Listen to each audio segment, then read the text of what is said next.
Isang basag na baso ang nasa sahig. Ang tunog ng pagbagsak nito ay tila sumasalamin sa kung paano nadurog ang pag-asa ni Samantha Alcantara sa kanyang sariling buhay. Nag-iinit ang kanyang pisngi sa galit at ang bawat ugat sa liig niya ay tila gustong pumutok. Sa kanyang harapan, nakatayo si Captain Marco Ilustre, ang lalaking sa isang iglap ay nagpabago sa takbo ng kanyang kinabukasan, may hawak pa ring baso na ngayon ay kalahati na lang ang laman.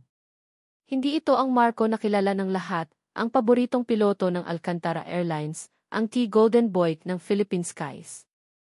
Ang Marco na nasa harap niya ngayon ay may bahid ng kalasingan, ngunit ang matatalim nitong mata ay nanatiling nakatitig sa kanya, puno ng paghamon.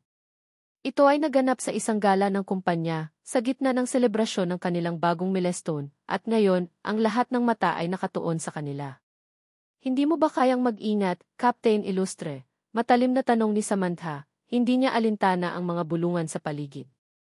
Ang kanyang puting gown, ang pinili niya para sa espesyal na gabing ito, ay may mansa ng red wine. Higit pa sa mansa ng alak, ang mansang ito ay tila simbolo ng pagkasira ng kanyang pribadong buhay. Bahagyang napangisi si Marco na parang hindi apektado sa matalim na tingin ni Samantha. Pasensya na, Junet Alcantara. Mukhang nagkamali ako ng tinamaan. Ang kanyang boses ay bahagyang baluktot dahil sa alak, ngunit may sarkasmo sa bawat salita. Anong ibig mong sabihin? Sinadya mo, galit na galit si Samantha. Hindi niya maintindihan kung bakit ganito ang kinikilos ng lalaking ito. Kilala niya si Marco bilang propesyonal at seryoso sa trabaho. Ngayon, isang lasing na lalaki ang sumisira sa kanyang gabi. Dahil sa kanilang pagtatalo, nagsimulang magtipon ang mga tao. Nagsilabasan ang mga cellphone, at ang flash ng kamera ay sunod-sunod na kumislap. Nakuha ang lahat sa litrato, ang AFE ng Alcantara Airlines na galit at ang paboritong piloto na mukhang lasing. Kinabukasan, sumabog ang balita. Ang mukha ni Samantha at Marco ay nasa front page ng lahat ng pahayagan. Si ng Alcantara Airlines, nakikipagtalo sa sariling piloto sa gala, bagong romance o mainit na away. Samantha Alcantara at Captain Marco Ilustre, nag-init sa pagsasalo. Ang mga headlines ay tila suntok sa dibdib ni Samantha. Ang kanyang kumpanya, ang di malalabag na reputasyon na pinaghihirapan niyang itayo matapos ang pagpanaw ng kanyang ama, ay unti-unting nadudungisan. Sa opisina ng Alcantara Airlines, matamlay na umupo si Samantha sa harap ng kanyang board of directors. Naroon din si Atty. Sofia Reyes, ang kanyang pinakamatalik na kaibigan at abogado. Samantha, kailangan nating aksyonan ito, sabi ng isa sa mga direktor. Malaki ang epekto sa stock ng kumpanya. Naintindihan ko, sagot ni Samantha, ang kanyang boses ay kalmado ngunit may panginginig. May plano na kami ni Atty. Reyes. Tumayo si Sofia, ang kanyang ekspresyon ay seryoso. Upang matigil ang mga espekulasyon at upang maibalik ang tiwala ng publiko, may isa kaming solusyon. Ito ang pinaka-epektibong paraan upang linisin ang pangalan ng Alcantara Airlines. Lumingon si Sofia kay Samantha at pagkatapos ay sa mga direktor. Iminumungkahi namin ang isang arranged marriage. Gulat na gulat ang lahat. Lumingon si Samantha kay Sofia, ang kanyang mga mata ay nanlalaki. Ngunit nakita niya ang matigas na determinasyon sa mukha ng kanyang kaibigan. Tama po ang narinig ninyo. Isang kasal. Sa pagitan ni Samantha Alcantara at ni Captain Marco Ilustre. Ang ideya ay katawa-tawa, ngunit sa kalagayan nila, tila ito ang tanging paraan. Sumang-ayon ang board, walang ibang pagpipilian. Matapos ang pulong, kaagad na ipinatawag si Marco sa opisina ni Samantha. Nakaupo si Samantha sa kanyang malaking upuan, ang kanyang mukha ay seryoso at walang emosyon. Pumasok si Marco, matikas ang tindig, ngunit may bakas ng pagod sa kanyang mga mata. Pinatawag niyo daw po ako, Junet Alcantara? Diretsahan na tayo, Captain Ilustre, panimula ni Samantha. Dahil sa ginawa mo kagabi, nasisira ang pangalan ng kumpanya. May solusyon ako at kailangan mong pumayag dito. Inilahad ni Samantha ang kontrata. Isang kasal. Sa pagitan nilang dalawa. Para sa imahe ng kumpanya. Napakunot ang noo ni Marco. Kasal. Sa inyo. Junet Alcantara, hindi po ito makatarungan. Makatarungan? Bakit, Captain Ilustre, akala mo ba ginusto ko ito? Giit ni Samantha. Sino ba ang lasing kagabi? Sino ba ang sumira sa event? Kung hindi mo pinansin ang mga babala ko, hindi sana tayo aabot sa ganito. Naramdaman ni Marco ang isang hapdi sa kanyang dibdib. May mga bagay siyang gustong sabihin, mga paliwanag na gustong ibigay, ngunit pinili niyang manahimik. Ang tingin ni Samantha ay puno ng galit at pagkasuklam. Alam niyang wala siyang laban. Kung hindi siya pumayag, mawawala ang kanyang trabaho, at masisira ang pangarap niyang maging isang flight instructor. Pumapayag ako, sabi ni Marco sa wakas. Ang kanyang boses ay mababa, halos pabulong.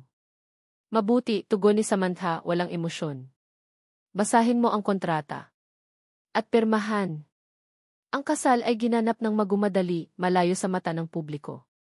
Walang ingranding selebrasyon, walang pamilya, tanging ang abogado at ilang opisyal ng kumpanya lamang ang nandoon bilang saksi. Hawak ni Samantha ang kamay ni Marco sa harap ng altar, at naramdaman niya ang lamig ng kanyang palad. Hindi ito ang kasal na pinangarap niya. Ito ay isang negosyo. Isang kontrata. Pagkatapos ng seremonya, umuwi sila sa malawak na mansyon ng mga Alcantara. Malalim na ang gabi. Bawat hakbang ni Samantha sa loob ng bahay ay tila may kasamang pagdududa at pagsisisi. Tiningnan niya si Marco na nakatayo malapit sa pinto, matigas ang ekspresyon. Huwag na huwag mong kakalimutan, Captain Illustre, sabi ni Samantha, ang kanyang boses ay matalim at puno ng babala. Kontrata lang ito. Wala kang karapatang pumasok sa buhay ko. Naglakad siya papalayo, iniwan si Marco sa sala, sa pag-asang hindi na nila kailangang mag-usap pa. Nakatitig si Marco sa likod ni Samantha, habang papalayo ito, ang kanyang mga salita ay tila gumagapang sa kanyang tainga. Kontrata lang ito. Wala kang karapatang pumasok sa buhay ko. Napabuntong hininga si Marco. Hindi niya alam kung paano siya magtatagal sa ilalim ng iisang bubong kasama ang babaeng ito. Ang lamig sa boses nito ay mas matindi pa sa lamig ng aircon sa loob ng mansyon. Buong buhay niya, sanay siyang maging independent, ang kanyang sariling bahay ay kanlungan niya matapos ang mahabang biyahe. Ngayon, para siyang preso sa kanyang sariling buhay. Sir Marco, nasa kabilang silid po ang magiging kwarto ninyo, sabi ng isang kasambahay, tila nag-aalinlangan. Tumango lang si Marco at naglakad patungo sa silid na itinuro. Malaki, maluwag at puno ng mga gamit na hindi kanya. Pakiramdam niya ay isa lang siyang panauhin, isang ekstra sa sarili niyang kasal. Nilapag niya ang kanyang bag sa sahig at napaupo sa gilid ng kama. Ang isip niya ay lumilipad sa mga nangyari kagabi. Hindi niya sinasadya ang pag-inom ng labis. May mga personal na problema siyang pinagdadaanan at ang gala ay naging perpektong paraan para makatakas. Ngunit ang pagtatalo nila ni Samantha at ang kasal na ito.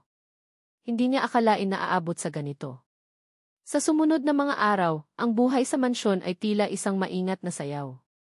Naglalakad sila sa iisang pasilyo, kumakain sa iisang mesa, ngunit laging may pader sa pagitan nila. Si Samantha ay propesyonal sa lahat ng oras, halos walang emosyon. Sa umaga, lumalabas si Samantha ng maaga para sa kanyang trabaho. Nagtatago si Marco sa kanyang kwarto o lumalabas para mag-jogging para lang maiwasan ang anumang interaksyon. Sa gabi, kung sabay silang kakain, ilang salita lang ang kanilang binabanggit, karaniwan ay tungkol sa schedule ng trabaho. Napansin ni Marco na hindi umuuwi sa mansyon si Atchongi. Sofia Reyes, ang kaibigan ni Samantha, na madalas nitong kasama. Siguro ay umiiwas din ito sa kanilang sitwasyon. Captain Illustre, may meeting tayo bukas sa Project Naspito. Magiging ikaw ang lead pilot para sa bagong prototype ng eroplano. Si Jimenez Alcantara ang mamamahala sa overall project, sabi ng kanyang manager sa Alcantara Airlines. Naiintindihan ko, tugon ni Marco. Nagkaroon siya ng pagkakataong makatrabaho si Samantha sa loob ng opisina. Nakita niya kung gaano ito kasigasig, kung gaano kadedikado sa bawat detalye. Si Samantha Alcantara ay hindi lang isang sihi na nakuha ang posisyon dahil sa kanyang ama. Siya ay matalino at may puso para sa kanyang kumpanya. Nagsimulang humanga si Marco sa kanya, kahit paano. Ang panlabas na tigas ni Samantha ay tila isang maskara lamang na itinatago ang isang mas malalim na pagkatao. Isang araw, habang papalabas si Marco mula sa kanyang office sa Alcantara Airlines, nakasalubong niya si Samantha na nagmamadali. Captain Illustre, may problema tayo. Nagkaproblema ang bagong prototype ng eroplano na gagamitin para sa Project NAS-7. Hindi ito makaka-take off sa schedule. Anong nangyari? Tanong ni Marco, kaagad na naging seryoso. Nasa hanggar ang team, pero mukhang may major engine issue. Kailangan natin ng agarang solusyon, sagot ni Samantha, ang kanyang noo ay nakakunot sa pag-aalala. Dumiretso sila sa hanggar. Ang mga engineers ay abala, ang bawat isa ay mukhang nababalisa.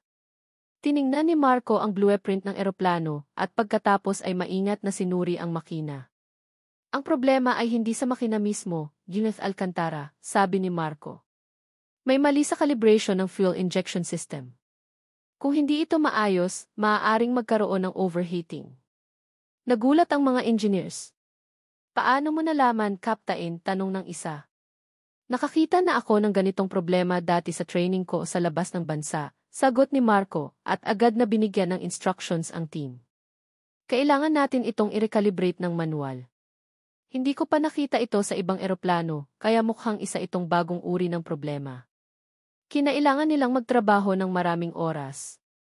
Si Samantha ay nanatili sa tabi ni Marco, nagbibigay ng mga kinakailangang resources at nagtatanong ng mga matatalinong tanong. Nakita ni Marco ang kanyang determinasyon, ang kanyang pagiging hands-on, nagsimula silang magtulungan ng walang nararamdamang tensyon. Nang matapos sila at ang makina ay niningning na naman, naramdaman ni Marco ang pagod, ngunit mayroon ding saya. Salamat, Captain Illustre, sabi ni Samantha, tumingin sa kanya. Mayroon sa mga mata nito na hindi niya nakita dati, isang paghanga at marahil, isang bahagyang pasasalamat. Kung wala ka, hindi natin ito matatapos sa oras. Walang anuman, Gwyneth Alcantara. Trabaho ko ito, sagot ni Marco, umiti ng bahagya. Isang gabi, matapos ang isang mahabang araw ng trabaho, nakauwi si Marco sa mansyon. Narinig niya ang mahihinang boses ni Samantha mula sa silid ng kanyang ama. Nagulat si Marco. Hindi niya akalain na nakikipag-usap pa ito sa kanyang ama. Bahagya siyang lumapit sa pinto at narinig niya ang boses ni Samantha, basag. Daddy, sana nandito ka pa. Ang hirap pala mag-isa. Ang laki ng responsibilidad. Natatakot ako na baka hindi ko kayanin ang lahat ng ito. Namimiss ko na po kayo. Naramdaman ni Marco ang hapdi sa kanyang dibdib. Sa likod ng maskara ng isang matapang na SE, nakita niya ang isang babaeng nawalan ng ama, isang babaeng nagdadala ng napakabigat na pasanin. Gusto niyang lumapit, yumakap at sabihing hindi ito nag-iisa. Ngunit paano? May isang lihim na naghihiwalay sa kanila. Habang naglalakad siya pabalik sa kanyang kwarto, tumunog ang kanyang cellphone. Isang numero na hindi niya kilala. Nag-alinlangan si Marco, ngunit sinagot din hello. Hindi mo na maitatago ang nakaraan, Captain Illustre. Malapit na ang oras ng katotohanan. Ang boses ay malalim at may halong pagbabanta. Nagpadala ito ng isang larawan. Isang lumang larawan niya, nakasuot ng flight uniform, habang nasa loob ng cockpit ng isang lumang eroplano. Ang eroplanong iyon. Ang eroplanong iyon ang sinasakyan ni Don Ramon Alcantara. Nanginginig ang mga kamay ni Marco. Ang anino ng nakaraan. Hindi na ito isang simpleng alaala. Ito ay isang paalala na mayroon pang taong nakakaalam ng katotohanan. Napansin ni Samantha ang pagbabago kay Marco. Mula ng gabing iyon sa hangar, naging mas kalmado at mas madalas na itong ngumiti. Hindi pa rin sila nag-uusap tungkol sa personal na buhay, ngunit ang pader sa pagitan nila ay tila unti-unting nabubuwag. Napansin din niya na mas madalas itong nag-aaral ng mga lumang blueprint ng eroplano at madalas itong nakatitig sa mga folder na may markang Project Phoenix, ang codename para sa bagong prototype ng eroplano. Nagsimulang magkaroon ng kakaibang interes si Samantha kay Marco, higit pa sa pagiging kasal niya sa lalaki dahil sa kontrata. Isang gabi, dumalo sila sa isang charity gala bilang kinatawan ng Alcantara Airlines. Napuno ang ballroom ng mga mayayamang negosyante at maimpluwensyang personalidad. Bilang sihi, kailangan ni Samantha na maging angat at propesyonal. Ngunit sa tuwing may lumalapit na lalaki para makipag-usap o sumayaw sa kanya, palaging nasa tabi niya si Marco, tila isang anino na nagbabantay. Sana ay nag-enjoy ka sa gala, Junel Alcantara, sabi ng isang matandang negosyante na tila may labis na interes kay Samantha. Bago pa man makasagot si Samantha, nagsalita na si Marco. Siyempre naman, sir. Ang asawa ko ay laging nag-enjoy sa mga ganitong klase ng event, lalo na kung kasama ako. Bahagyang humiti si Marco at hinawakan ang bewang ni Samantha, tila nagbibigay diin sa kanyang mga salita. Nagulat si Samantha sa ginawa ni Marco, ngunit pinili niyang magkunwari. Napilitan siyang umiti at tumango. Nang makaalis ang matandang negosyante, sumulyap siya kay Marco. Anong ginagawa mo? Bulong niya, maihalong pagkainis. Trabaho lang, Junel Alcantara. Hindi ba't dapat nating panindigan ang ating kontrata? Sagot ni Marco, at sumilay ang isang kakaibang ngiti sa kanyang labi. Sa sandaling iyon, may naramdaman si Samantha na kakaiba. Isang hapdi sa kanyang dibdib na hindi niya maintindihan. Isang pakiramdam na tila may kung anong nagbabago sa kanilang relasyon. Ilang linggo pa ang lumipas, at patuloy ang pagtaas ng stock ng Alcantara Airlines dahil sa magandang imahe ng mag-asawang Samantha at Marco. Nagtrabaho sila ng magkasama sa isang major pitch para sa isang international airline na gustong mamuhunan sa kanila. Sa loob ng maraming oras, magkasama sila sa conference room, nag-ensayo ng kanilang presentasyon, nagsasagawa ng mga simulasyon. Nakita ni Samantha ang determinasyon ni Marco, ang talino niya, at ang kanyang kakayahang maging kalmado sa ilalim ng matinding presyon. Unti-unti, nakita ni Samantha ang Marco na higit pa sa isang piloto, higit pa sa isang asawa sa kontrata. Isang gabing malakas ang buhos ng ulan, nagkakaaberya ang Alcantara Airlines. Nagkaroon ng malawakang power outage sa buong building. Natrap sina Samantha at Marco sa loob ng kanilang opisina, walang kuryente at hindi makalabas. Ang bawat telepono ay patay at ang mga emergency lights lang ang nagbibigay ng kaunting liwanag. Mukhang kailangan nating maghintay dito, Junel Alcantara, sabi ni Marco, sinubukang magpatawa. Hindi ako sanay na nakaupo lang, Captain Illustre, sagot ni Samantha, may bahagyang iritasyon sa kanyang boses. Ngunit sa gitna ng kadiliman, nagsimula silang mag-usap.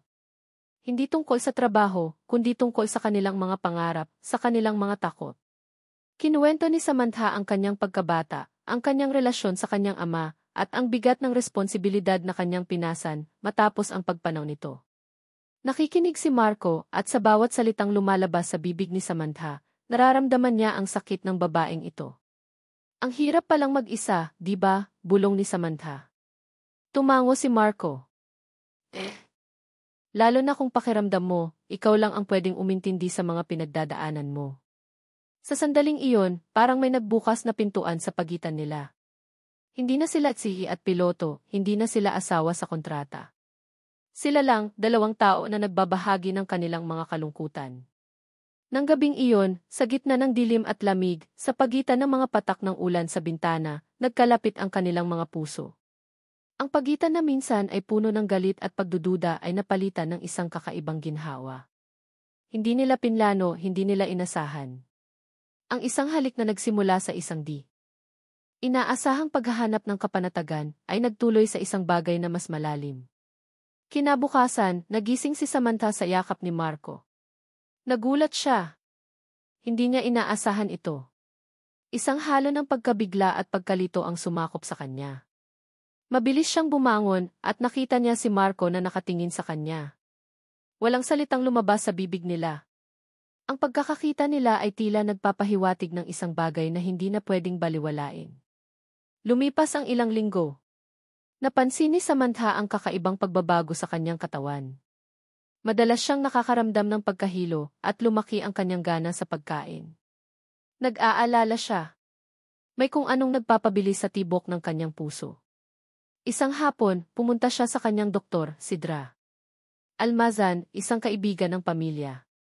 Matapos ang ilang pagsusuri, umupo si Dra. Almazan sa harap ni Samantha, umiti. Samantha, may magandang balita ako para sa iyo. Ano po iyon, Dra? Almazan, tanong ni Samantha, kinakabahan. Buntis ka, Samantha. 2 buwan na. Parang may pumutok na bomba sa tainga ni Samantha. Buntis? Siya. Sa gitna ng lahat ng ito. Paano? Hindi niya inaasahan ito. Ang kanyang isip ay kaagad na lumipad kay Marco. Ang kontrata. Ang kanyang plano. Ang lahat ay tila nag-iba. May halo ng takot at hindi maipaliwanag na saya ang kanyang naramdaman. Pag-uwi ni Samantha sa mansyon, dumiretso siya sa kanyang silid. Nakaupo siya sa kanyang kama, hawak ang ultrasound result na ibinigay ng doktor. Ang maliit na imahe sa papel, ang maliit na tuldok na iyon, ay tila naglalaman ng lahat ng kanyang kinabukasan. Ito ay isang bunga ng isang di inaasahang paglapit, isang bunga na magpapabago sa lahat. Narinig ni Samantha ang tunog ng pinto na bumukas. Pumasok si Marco, mukhang pagod mula sa trabaho. Samantha! Nandito ka pala, sabi ni Marco, napansin ang kanyang pagkabalisa. Lumapit siya, nag-aalala. May problema ba? Dahan-dahan, inabot ni Samantha ang ultrasound result kay Marco. Hawak niya ito at tiningnan ang litrato. Nagulat ang kanyang mga mata.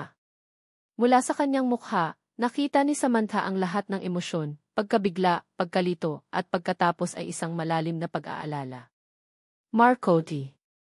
Bulong ni Samantha, basag ang kanyang tinig. Buntis ako. Nakatingin si Marco kay Samantha, ang ultrasound result ay nasa kanyang kamay. Hindi niya alam kung anong mararamdaman. Pagkabigla, takot, o isang kakaibang saya na matagal na niyang hindi naramdaman?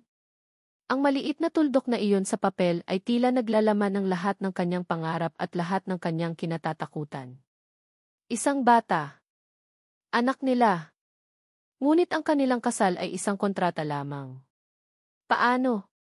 Marco T. Muling bulong ni Samantha, ang kanyang mga mata ay punong-puno ng halo-halong emosyon. Hinawakan ni Marco ang kamay ni Samantha. Buntis ka, tanong niya, halos hindi makapaniwala. Ang kaba ay sumakop sa kanyang dibdib, ngunit kasama nito ay isang matinding pananagutan. Paano natin sasabihin ito sa iba? Hindi ko alam, sagot ni Samantha, at unti-unting lumabas ang luha sa kanyang mga mata. Ang lahat ng pinaghihirapan ko ang kumpanya, paano kung malaman nila? Niyakap ni Marco si Samantha. Huwag kang mag-alala, Samantha. Hindi kita iiwan.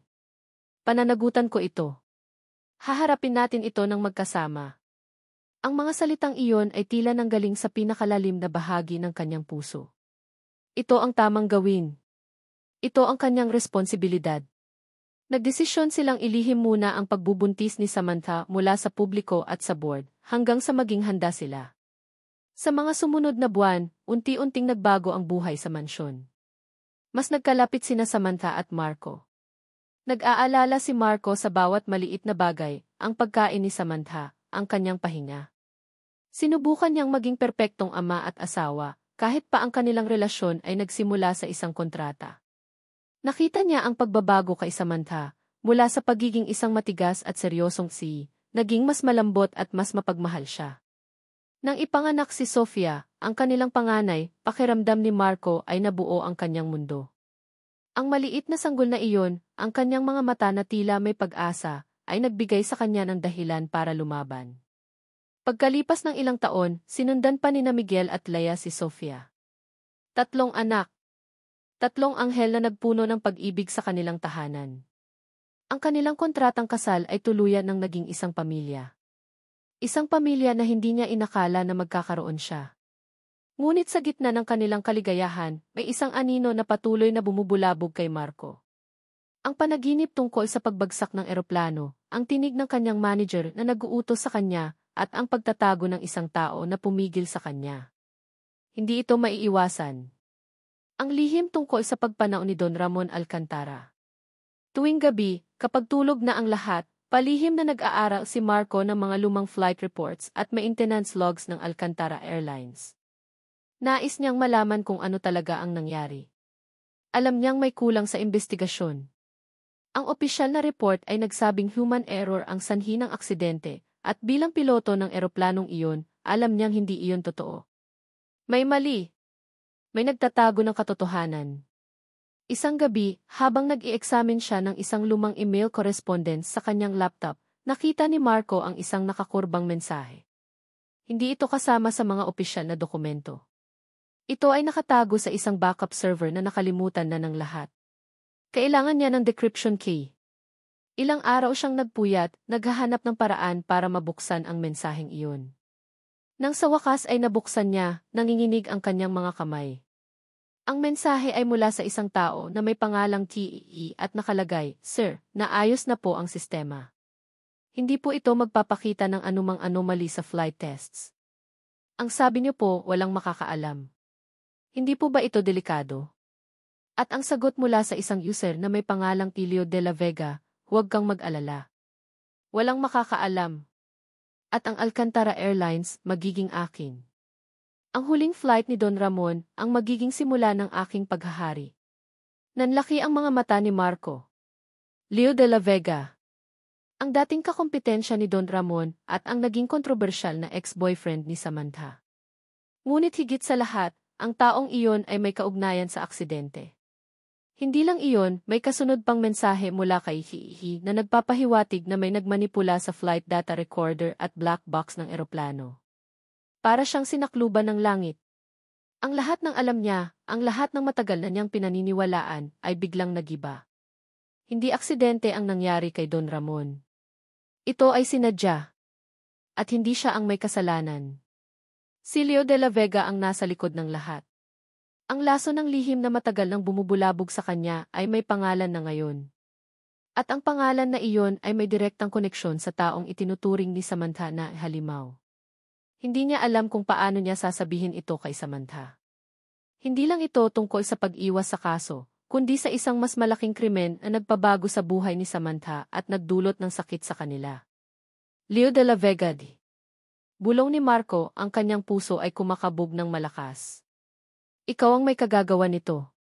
Alam niya na ang impormasyong ito ay magdudulot ng malaking gulo. Ngunit kailangan niyang sabihin ang katotohanan.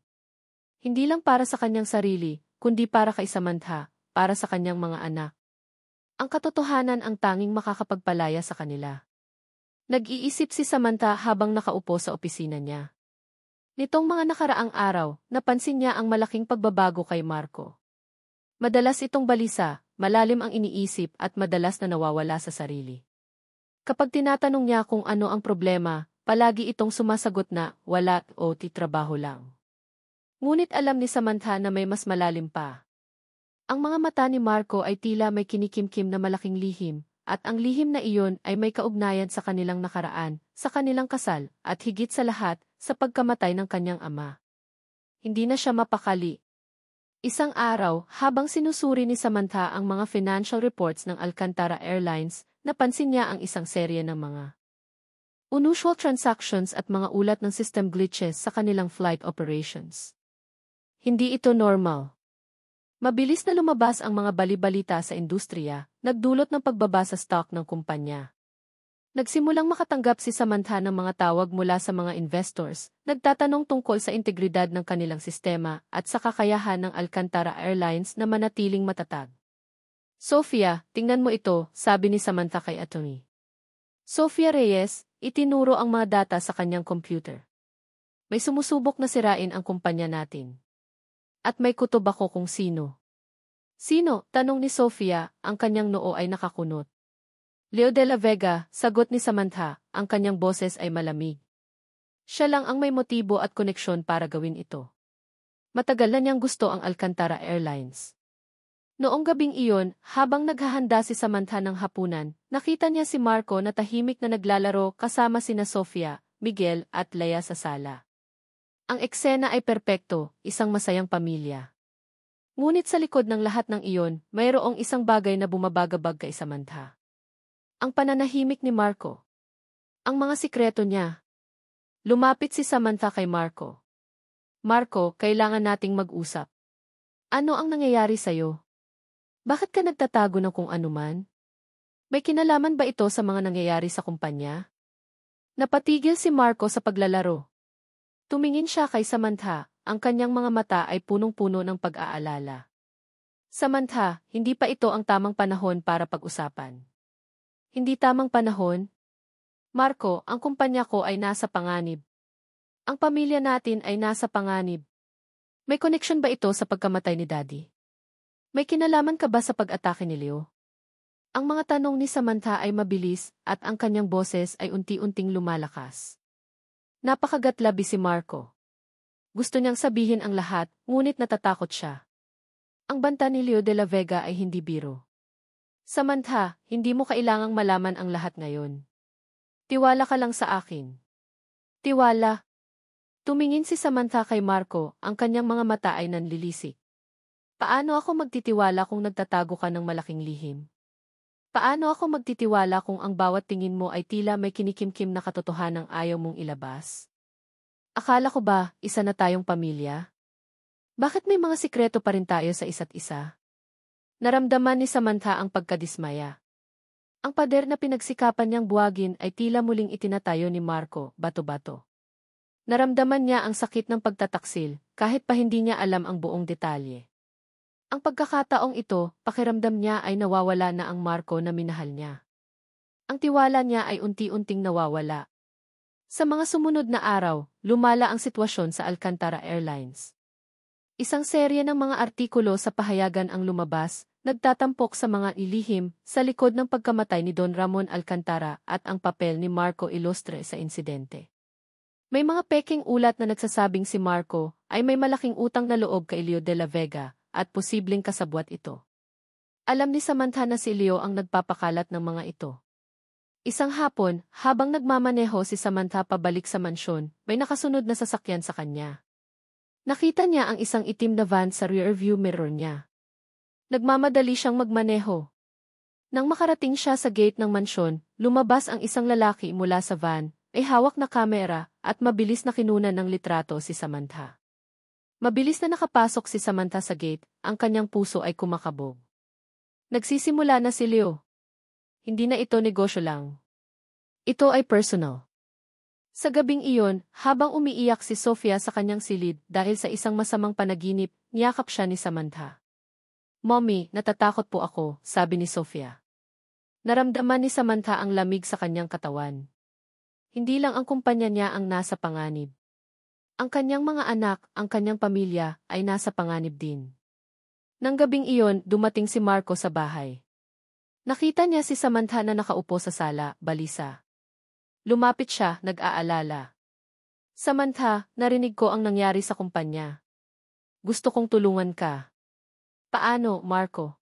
Paano mo ako tutulungan kung hindi mo naman sinasabi ang totoo?" sabi ni Samantha. Ang kanyang tinig ay puno ng sakit at pagkabigo. "Kung may alam ka tungkol kay Leo, sabihin mo. Kung may kinalaman ka sa pagkamatay ni Daddy, sabihin mo." Niyakap ni Marco si Samantha, at ibinulong niya ang mga salita na matagal nang kinatatakutan ni Samantha. Samantha, si Leo de la Vega siya ang may kagagawa ng lahat. Siya ang nagplano ng pagbagsak ng eroplano ng daddy mo. Hindi aksidente iyon. Ako ang naging kasangkapan niya nang hindi ko sinasadya. Napahigpit ang yakap ni Samantha. Hindi niya maintindihan. Ang lahat ng emosyon ay sumabog sa kanyang dibdib. Galit, pagdududa, lungkot, at ang matinding takot para sa kanyang mga anak. Naramdaman niya na tila nawawala na ang lahat. Ang tiwala niya, ang kanyang pamilya, ang kanyang kumpanya. Lahat ay tila guguho na. Ito na. Ito ang sandaling all is lost. Niyakap ni Marco si Samantha, ang kanyang mga salita ay tila pumupunit sa puso niya. Ang totoo. Sa wakas, lumabas na ang katotohanan. Ngunit ang sakit na dinulot nito ay mas matindi kaysa sa inakala niya. Naramdaman ni Marco ang panginginig ni Samantha sa kanyang mga bisig, ang paghihirap na dinulot niya sa babaeng mahal niya. Ito na ang oras para harapin niya ang lahat. Hindi lang si Leo de la Vega, kundi pati na rin ang kanyang sariling konsensya. "Samantha, maniwala ka. Hindi ko sinasadya ang lahat ng ito," bulong ni Marco. "Gagawin ko ang lahat para itama ang pagkakamali. Para sa'yo. Para sa mga anak natin." Kinabukasan, maagang dumating si Marco sa Alcantara Airlines. Kaagad siyang nagtungo sa lumang filling room, kung saan nakatago ang lahat ng lumang dokumento ng kumpanya. Kasama niya si Atty. Sofia Reyes, na inutusan niyang tulungan siya. "Kailangan nating hanapin ang lahat ng ebidensya laban kay Leo de la Vega, Sofia. Ang lahat ng nagpapatunay na siya ang nagplano ng pagkamatay ni Don Ramon." "Pero Marco, delikado ito," paalala ni Sofia. Kilala mo si Leo. Hindi siya titigil hanggat hindi niya nakukuha ang gusto niya. Maaari kang mapahamak. Hindi ko na pwedeng baliwalain ito, Sofia. Para kay Samantha at para sa mga anak ko, sagot ni Marco, puno ng determinasyon. Habang naghahanap sila, naaalala ni Marco ang mga detalye ng gabing iyon, ang pagtanggap niya sa utos na kumuha ng flight data para sa pagpapabuti ng sistema, ang pagkakataong naroon si Leo de la Vega sa hangar ng walang sinumang nakakaalam, at ang pagbabanta ni Leo sa kanya na manahimik. Narinig ko ang mga usap-usapan tungkol sa iyo at kay Leo, Marco, sabi ni Sofia habang naghahanap sila ng dokumento. May nagbalita na binayaran ka raw ni Leo para gawin ang insidente. Nonsense, jit ni Marco. Ginamit lang ako ni Leo. May koneksyon din si Leo sa isang empleyado na nagtatago ng mga technical glitches noon. May isang beses na tinangka kong iulat ang isang minor anomaly sa makina, pero sinabi sa akin na wala lang iyon. Nagpatuloy sila sa paghahanap hanggang sa makita ni Marco ang isang lumang logbook. Dito, nakalista ang mga pangalan ng mga lumang empleyado na kasama ni Leo noon. Ang isang pangalan ay nakabilog, Mang Ben, ang dating mechanic ng Alcantara Airlines, na matagal nang nawawala. Kaagad na nagtungo si Marco sa lumang bahay ni Mang Ben, nagulat si Mang Ben nang makita si Marco. Captain Illuster. Bakit po kayo nandito? Mang Ben, kailangan ko ng tulong mo. Kailangan kong malaman ang lahat ng nalalaman mo tungkol kay Leo de la Vega at sa pagkamatay ni Don Ramon, sabi ni Marco, diretsahan. Nag-aalangan si Mang Ben, ngunit matapos ang mahabang pag-uusap at pangako ni Marco na poprotektahan siya, inamin ni Mang Ben ang lahat. Si Leo po, Captain. Siya po ang nag-utos sa akin na mag-install ng isang maliit na device sa eroplano ni Don Ramon. Akala ko po ay para sa testing lang. Pero narinig ko po siyang magsalita sa telepono na gusto niyang pabagsakin ang eroplano para makuha ang Alcantara Airlines. Nanginginig ang mga kamay ni Marco. Ang katotohanan ay mas malupit kaysa sa inakala niya. Si Leo de la Vega ay hindi lang isang saboteur, kundi isang mamamatay tao. Nang gabing iyon, nagkita si Marco at Leo de la Vega sa isang private restaurant. Akala ni Leo ay makikipagnegosasyon si Marco para sa kanilang tilihim. So, Marco, napag-isipan mo na ba? Handa ka na bang makipagtulungan sa akin para sa kapakanan ng Alcantara Airlines? Alam mo, marami akong alam na makakasira sa iyo at sa asawa mo, sabi ni Leo, may ngisi sa labi. Napag-isipan ko na, Leo, sagot ni Marco, kalmado ang boses. At ang napagdesisyonan ko ay tapusin ang lahat ng kasinungalingan mo. Ngumisi si Leo. Ano bang sinasabi mo? Nagpapatawa ka ba? Alam ko ang lahat ng ginawa mo, Leo. Ang pagpaplano sa pagkamatay ni Don Ramon. Ang pagmamanipula sa black box. At ang paggagamit mo sa akin para magmukha akong may kasalanan, sabi ni Marco, at inilabas ang isang maliit na recorder mula sa kanyang bulsa. Nakarecord ang lahat ng sinasabi mo. Nanlaki ang mga mata ni Leo. Bigla siyang tumayo, galit na galit. Paano mo nalaman? Sinong nagbigay sa iyo ng impormasyon? Hindi na importante yan, Leo, sagot ni Marco. Ang importante ngayon, matatapos na ang lahat ng pagpapanggap mo. Kinabukasan, isang emergency press conference ang idinaos ng Alcantara Airlines. Napuno ang silid ng mga reporter, kabilang na ang mga kinatawan ng major news outlets. Si Samantha ay naroon din, nakaupo sa front row, ang kanyang mukha ay seryoso. Wala siyang ideya kung ano ang mangyayari, ngunit alam niyang ito ang magiging katapusan ng kanilang pagsubok. Umakyat si Marco sa entablado, ang kanyang mukha ay puno ng determinasyon. Magandang umaga sa inyong lahat, panimula ni Marco, ang kanyang boses ay malinaw at matatag. Narito po ako ngayon para ilantad ang isang katotohanan na matagal nang nakatago sa likod ng mga anino. Ang katotohanan tungkol sa pagkamatay ni Don Ramon Alcantara, ang nagtatag ng Alcantara Airlines. Nagsimulang magsalita si Marco, isinisiwalat ang lahat. Ang kanyang papel bilang piloto ng eroplano, ang pagkakaroon ng technical glitches, ang pagtatangka niyang iulat ito, at ang pagharang ni Leo de la Vega sa kanyang mga report. Pagkatapos, ibinunyag niya ang mga ebidensya, ang mga email ni Leo, ang mga bank transfers kay Mang Ben, at ang audio recording ng kanyang pag-amin kay Marco. Ang lahat ay nakahanda. Isinisiwalat niya ang bawat detalye ng planong pagbagsak ng eroplano, at ang motibo ni Leo na sakupin ang Alcantara Airlines. Nagulantang ang mga reporter. Nagkagulo ang press conference, ang mga flash ng kamera ay sunod-sunod. Tiningnan ni Samantha si Marco, ang kanyang mga mata ay nanlalaki sa pagkabigla at paghanga. Ang lalaking ito, na minsan niyang kinasusuklaman, ay handang isakripisyo ang lahat para sa katotohanan. Biglang bumukas ang likod na pinto. Pumasok si Leo de la Vega, galit na galit ang mukha. Marco! Anong kabaliwan ito? Sigaw ni Leo, susugurin si Marco. Ngunit mabilis siyang pinigilan ng mga security guards. Nakatayo si Samantha, nakatingin kay Marco.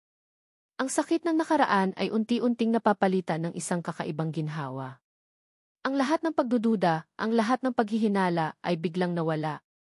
Sa wakas, ang katotohanan ay lumabas na. At sa gitna ng lahat ng ito, nakita ni Samantha ang tunay na Marco, isang bayani na handang lumaban para sa kanila. Nakatayo si Samantha, nakatitig kay Marco na nasa entablado, habang nagkakagulo ang mga reporter at pinipigilan si Leo de la Vega ng mga security guards. Ang kanyang puso ay kumakabog ng napakabilis, hindi dahil sa takot, kundi dahil sa isang kakaibang ginhawa. Ang lahat ng pagdududa, ang lahat ng paghihinala ay biglang nawala. Ang sakit ay nanatili pa rin, ngunit kasama nito ang isang napakalaking paghanga sa lalaking nasa harap niya. Si Marco. Ang taong handang isakripisyo ang kanyang pangalan, ang kanyang posisyon, at ang kanyang kapayarihan, para lang lumabas ang katotohanan. Pagkatapos ng press conference, dinala si Leo de la Vega ng mga otoridad. Lumapit si Marco kay Samantha, ang kanyang mga mata ay punong-puno ng pagod at pag-asa. Samantha T.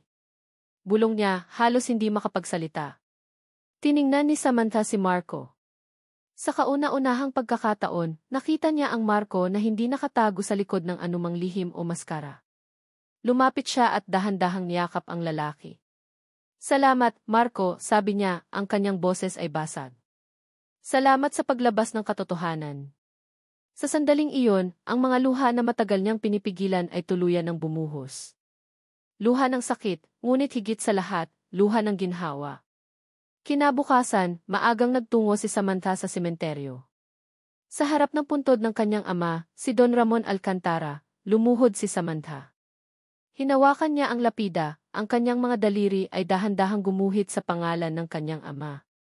Daddy, bulong niya, alam ko na po ang lahat. Nalaman ko na po ang katotohanan sa likod ng inyong pagkamatay. Hindi po aksidente. Si Leo de la Vega po ang may kagagawan. Kinuwento niya ang lahat ng nangyari, ang paghahanap ni Marco sa katotohanan, ang paglabas ng mga ebidensya, at ang pag-amin ni Marco sa harap ng lahat. Naramdaman ni Samantha ang lamig ng hangin sa kanyang mukha, tila isang haplos ng kanyang ama. Kung nandito po kayo, Daddy, ano po ang sasabihin ninyo sa akin? Dapat ko po bang patawarin si Marco? Hindi po madali. Ang sakit po, Daddy. Sa katahimikan ng sementeryo, tila narinig ni Samantha ang boses ng kanyang ama, nagpapaalala sa kanya ng pagmamahal at pagpapatawad. Ang pagkapatawad ay hindi para sa nagkasala, kundi para sa sarili. Ito ang susi sa tunay na kapayapaan. Pag-uwi ni Samantha, sinalubong siya ng kanyang mga anak. Mommy, Daddy Marco said he's going to tell us story tonight, sabi ni Sofia, ang kanyang mga mata ay nagniningning. Mommy, pwede bang maging daddy na lang talaga si Tito Marco? Tanong ni Elia, ang pinakabata, inosente ang tingin. Napakurot ang puso ni Samantha. Ang mga matang iyon, ang mga ngiti na iyon. Hindi sila kasalanan ni Marco o ni Leo. Sila ang pinakamagandang bunga ng isang di inaasahang pag-ibig. Ang kaligayahan na idinulot ni Marco sa kanyang mga anak. Para sa kanila. Para sa kinabukasan nila. Iyon ang naging desisyon niya. Kinabukasan, tumawag si Samantha kay Marco. Marco, kailangan nating mag-usap. Tayong dalawa lang. Nagkita sila sa isang tahimik na coffee shop, malayo sa mga mata ng publiko. Ang tensyon ay naroon pa rin, ngunit mas kalmado na si Samantha. Marco, panimula ni Samantha, gusto kong malaman mo na pinapatawad kita. Nakita ni Marco ang mga luha sa gilid ng mga mata ni Samantha. Salamat, Samantha. Alam kong hindi madali. At handa akong gawin ang lahat para bumawi sa iyo at sa mga anak natin. Alam kong napakaraming sakit ang naidulot ng nakaraan at ang aking mga pagkakamali. Handa akong patunayan na karapat-dapat akong maging ama sa mga anak natin. At karapat-dapat akong maging kasama mo. Hindi madali, Marco, sabi ni Samantha, ang kanyang boses ay malambot. Napakaraming sugat. Ngunit para sa mga anak natin handa akong subukan. Handa akong bumuo ng bagong simula kasama ka. Lumabas ang ngiti sa labi ni Marco, isang ngiti na matagal nang inakala ni Samantha na hindi niya makikita.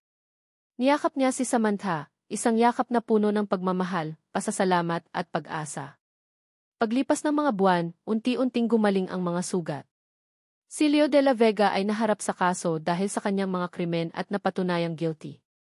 Ang Alcantara Airlines ay nakabangon mula sa krisis, mas matatag kaysa dati, sa pamumuno ni Samantha at sa tulong ni Marco. Si Marco ay nagpatuloy sa paglipad, hindi na bilang isang kontratadong asawa o isang taong mailihim, kundi bilang isang ama at isang asawa na ipinagmamalaki ang kanyang pamilya. Isang mainit na hapon ng Disyembre, sa isang maliit na garden party sa likod ng mansyon ng mga Alcantara, nagtawanan sina Sofia, Miguel at Laya habang hinahabol si Marco. "Daddy! Habulin mo kami," sigaw ni Miguel. Ngumiti si Marco at binuhat si Miguel sa kanyang balikat. Tumingin siya kay Samantha, na nakatayo sa tabi niya, nakangiti. Hawak niya ang kamay ni Marco. Hindi ito madali at marami pa silang pagdadaanan. Ngunit ngayon, mayroon na silang isa't isa. Ang pag-ibig, tulad ng isang puno, ay yumabong sa gitna ng unos, bulong ni Samantha kay Marco, habang nakatitig sa mga anak nila. At sa bawat sugat, may bagong pag-asa ng paghilom. Nahanap namin ang aming pamilya, kung saan nagsimula ang lahat. Sa pagpapatawad at pagtanggap. Ikaw ang aking tahanan, Marco. Niyakap ni Marco si Samantha, at hinalikan ang kanyang noo. Sa wakas, buo na sila. Isang pamilya na binuo sa gitna ng sakit, ngunit pinatibay ng pag-ibig at katotohanan. Ito ang tunay na kapayapaan na matagal nilang hinahanap. At dito nagtatapos ang kwento ni Samantha at Marco, isang paglalakbay na puno ng pagsubok, pagtuklas at paghilom. Maraming salamat sa inyo, aming minamahal na mga tagapakinig, sa pagbibigay ng inyong oras at puso sa kwentong ito. Bawat sandali na kasama namin kayo sa bawat kabanata, sa bawat ngiti at bawat patak ng luha, ay lubos naming pinahahalagahan. Ang paglikha ng kwento ni Samantha, Marco at ng kanilang mga anak ay isang paglalakbay din para sa akin. Habang isinusulat ko ang bawat pangungusap, naramdaman ko ang bigat ng kanilang nakaraan at ang ningning ng kanilang pag-asa. Nais kong ipahayag ang aking taos-pusong pasasalamat sa inyong pagtanggap. Sa bawat karakter, ipinakita natin na ang pag-ibig ay hindi laging perpekto. Ito ay masalimuot, puno ng mga hamon at minsan nagsisimula sa pinakamadilim na kabanata ng ating buhay. Ngunit sa huli, ang pag-ibig ay tungkol sa pagtanggap, pagpapatawad, at ang tapang na harapin ang katotohanan. Umaasa akong ang kwento ni Samantha at Marco ay nagbigay sa inyo ng inspirasyon upang maniwala sa kapangyarihan ng pangalawang pagkakataon at sa kakayahang hilumin ang mga sugat ng nakaraan. Naway matutunan nating lahat na ang pamilya ay hindi lamang nabubuo sa dugo, kundi sa pagmamahalan, pagtitiwala at sa pagpapatawad. Ito ay isang paalala na ang pag-asa ay laging naroon kahit sa gitna ng pinakamalaking unos. Hanggang sa muli nating pagkikita sa susunod na kwento, nais kong marinig ang inyong mga saloobin. Anong bahagi ng kwento ang humaplos sa inyong puso? Anong aral ang inyong natutunan? Huwag po kayong mag-atubiling magbahagi ng inyong mga komento. Maraming salamat muli at magkita-kita tayo sa susunod na audio drama.